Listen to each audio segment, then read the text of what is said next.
Hello, this is Chris with inoRAC coming to you from our facility here in Baton Rouge, Louisiana. Thank you for joining us today to check out this video. In this episode we're going to look at a general overview of the HMI touchscreen controller. So let's get started. So when you first turn the machine on this screen, this is the home screen, these are your selections. You have racking unit control, you have setup, you have the raise and lower buttons, and you have a battery meter indication for the state of charge for your backup battery system. If your battery system ever gets below about 45 volts, that indicator will turn yellow, and it'll give you enough power to go ahead and finish whatever racking sequence you've started. And then the next time you go to use the unit, if you haven't plugged it in or charged it up, you're going to get an alarm screen saying to recharge the batteries. So the setup button here is password protected. You need to enter a username and a password to get in. So basically this is just for administrators of the system that are going to make any program modifications or add any breaker profiles to the system. So generally speaking, 99% of the time, when the user uses the system, they're just going to select racking unit control. We also have the firmware version here on the bottom of the screen. If you ever need support for the system, we'll ask you to give us that program version so we know exactly what system we're working with. So we'll go ahead and move on to the next screen. So when we select racking unit control, that brings us to the operational screen. And again, in this video, this is the first video of a 4-part series. And this overview is specific to rotary breaker types.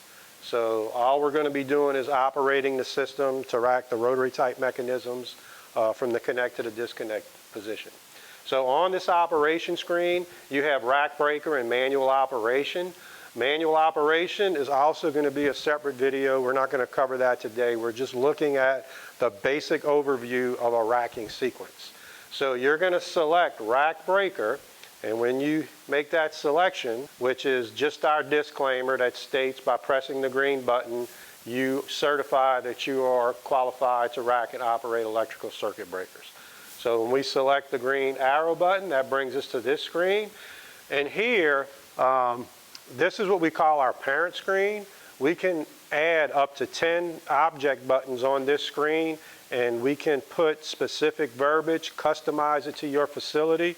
We can put buttons on this screen that group breaker types by system voltage, or we can put buttons that group the breakers by location. For example, we can put a button on here that says 4160 volt racking. We can put a button on here that says 480 volt racking. Or we can put buttons on the screen that say unit 1 breaker racking, unit 5 breaker racking, whatever. It's fully customizable, and we can put up to 10 parent buttons on this screen, and each one of those buttons has a subset of 10, so we can put up to 10 breakers within each group that we create. But for the purpose of the demonstration, we just have 2 buttons on the screen.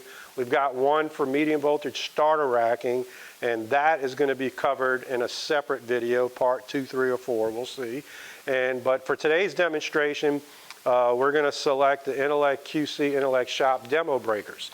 So these are actually breakers and switchgear cubicles that we have here at our facility, and it's the breakers that we test our systems on before we ship them out.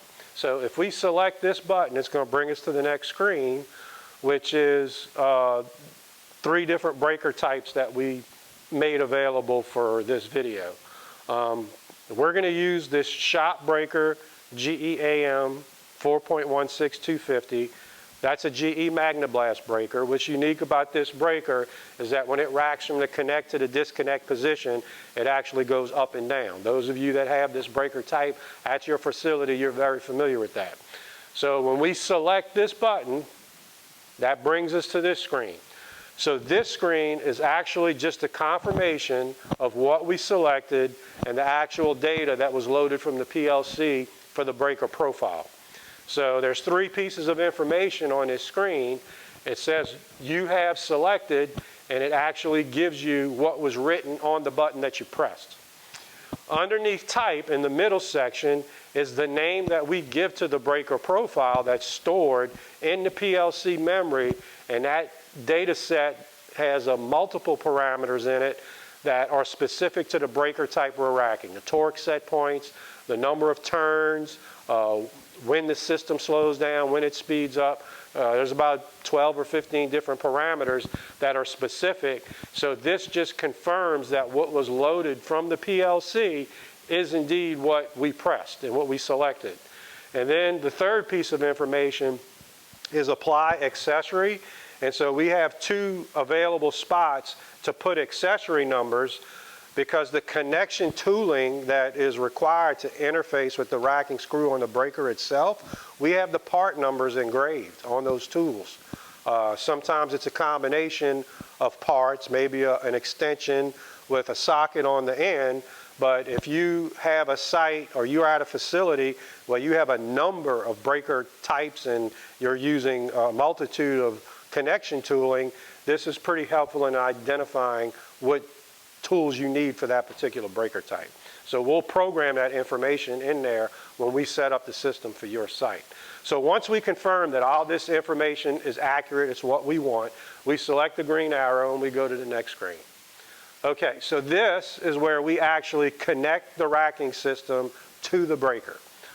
Connect to circuit breaker, and we give you the ability here also to raise and lower the actual motor carriage so you can get the elevation to line up with the position of the breaker racking screw.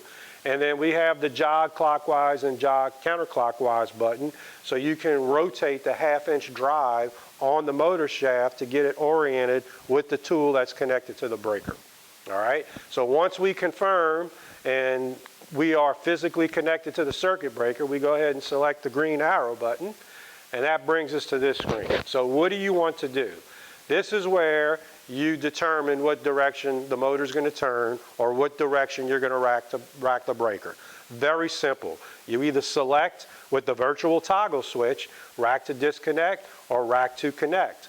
Whichever position you choose is going to highlight in green the words that are selected. For this example, we've actually got rack to disconnect selected. So we're going to hit the green arrow, go to the next screen, and now the system's telling us to check the motor position. Confirm motor is in position 2. So the motor slides back and forth in the motor carriage on the system, on the modular motor carriage, and the starting position is what this is indicating. So there's a marker on the motor, and then there's numbers on the side of the motor carriage, and you just line that up based on what this screen is telling you to do. So that'll ensure that the motor has room to travel in whichever direction you're racking. So once we confirm and check the motor position, we hit the green arrow, and that brings us to this screen. So on this screen, this is our safety checklist, okay? So as you can see, each one of the buttons and each one of the line items has a no next to it. So, and you also will notice that we don't have a green arrow to proceed to the next screen. So you have to acknowledge each one of these safety checks, and as you touch each box that says no, it turns to a green check, and we're going to see that on the next screen. But the key here is actually check what the safety note is telling you. When it says, are the brakes set, it's asking you if the brakes are set on the wheels of the racking unit. So don't just assume that they're set, actually go check it. Are the breaker contacts open? Well, obviously we don't want to rack a breaker where the contacts are closed, so actually check visually, make sure your breaker contacts are actually open, and then come acknowledge it, and this will turn to a green check. Have all manual interlocks been operated? Have all site safety policies been followed? And most importantly, are you in a safe location? So when we acknowledge all of these, we'll go to the next screen. This is what it looks like. So you got all your green checks. You've checked all of your safety items, and now everything is okay. So you have the green arrow to proceed to the next screen. So when we go to the next screen, this is where we actually initiate the racking sequence. So there's a good bit of information on this screen, so we'll go through it. Obviously, rack to connect, this green button is what starts the racking sequence. You have an abort button, which is basically an emergency stop. If for any reason after you start the racking sequence you need to stop the machine, that's how you would do it. On this side, here's our battery indication again for our state of charge for our backup batteries. And then here, this is an actual position indicator. You see it says disconnect here, it says connect here. This is an actual position indicator that is tied to the breaker position in the cell. So the number of revolutions that the breaker needs to rack in order to go the full distance from connect to disconnect is programmed into the breaker profile that we talked about earlier. So as the motor is turning and the breaker is being racked, there's a feedback from the motor to the PLC, to the system, that allows this to move back and forth according to where the breaker is at in the cubicle. So on the next screen, we have a video, we're actually going to see it operate. So this little box up here is what indicates the torque set point, okay? So that's going to be displayed for you, and typically we'll set it anywhere from 10 to 20 foot-pounds, and what that torque set point does is determine when the unit will trip and give you an over torque fault. So, but there's multiple set points during the course of the racking sequence, because as you know, if you've racked breakers by hand, when you get near the connect position and the finger clusters on the breaker start connecting to the bus stabs of the switchgear, it takes more force. So what our system will do, it's a variable torque control. So as the breaker gets closer to the connect position, the torque set point that's being monitored is going to be higher, and you'll see that value change in this box to indicate a higher level of torque. This box on the bottom is showing you the number of turns along with this indication right here that remain in the racking sequence as the breaker is being racked.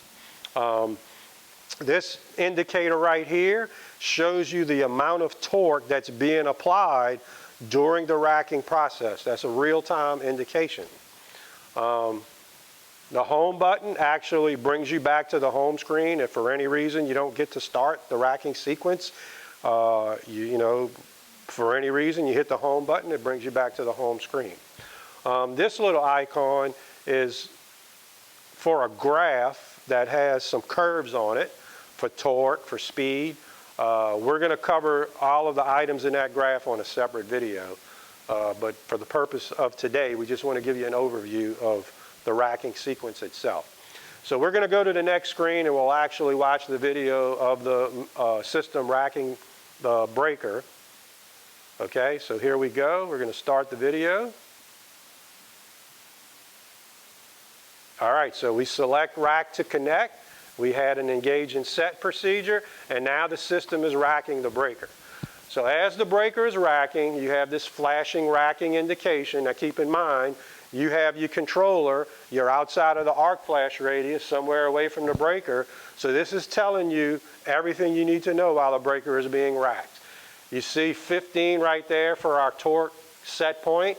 Right here it shows 49, 48. It's counting down how many turns we have to the connect position. And it's nice to know that when that indicator is at the midpoint between disconnect and connect on the screen, that your breaker is at the midpoint of the travel. It's actually in the cubicle. So you can see right here the amount of torque that's being applied, 5 foot-pounds, because we were actually, for this video, we were racking our breaker in our shop. So we could capture some real data for you. Another thing to note is that as the unit gets clear, you can see the torque set point just increased to 20 foot-pounds. And another thing that happens is when we get close to the connect position, the run speed of the motor slows down because we don't want to be going fast when we're approaching the finger clusters and the bus stabs of the switchgear. We want the system to slow down so you have a nice smooth transition and a nice smooth, slow connect function for the breaker and the switchgear. All right, so you see now we have the complete indication. The breaker is finished racking, so now you can go back into the arc flash zone and take care of your business. So let's go to the next screen. And we're going to watch it again. This time we're going to rack to disconnect. So you notice the indication to start the sequence is rack to disconnect this time. You notice the indicator is on the connect side of the position indication. And we're going to start the video again. And here we go, rack to disconnect. We had our engage and set procedure. Now we are actually racking the system again. The system is racking the breaker. And there goes the position indication. We're showing 15 foot-pounds for a torque set point. We're showing the number of turns that are left in the racking sequence as we go to disconnect. That's steadily counting down. We see the amount of torque that it's taking to move the breaker in the cubicle. And keep in mind, for this type of breaker, it's actually coming down from the connect to the disconnect position. So you notice compared to the other video, it's taking less force to rack the breaker down, which is what we would expect. So again, if at any point in time we wanted to stop this racking sequence, we could just hit the abort switch and it would shut it all down. And again, as we approach the disconnect position, the run speed of the motor is going to slow down, which is one of the parameters that we program. And you can see that when it slows down, the rate at which the indication moves on the graph also slows down. So the indication is perfectly in sync with what's happening with the breaker in the cubicle. I think it's a really cool thing about this system. Okay, so we'll go to the next screen here, and basically that concludes our topic for today. So be sure to check out our other videos as we upload new content, so please subscribe, and thanks again, and we'll see you next time.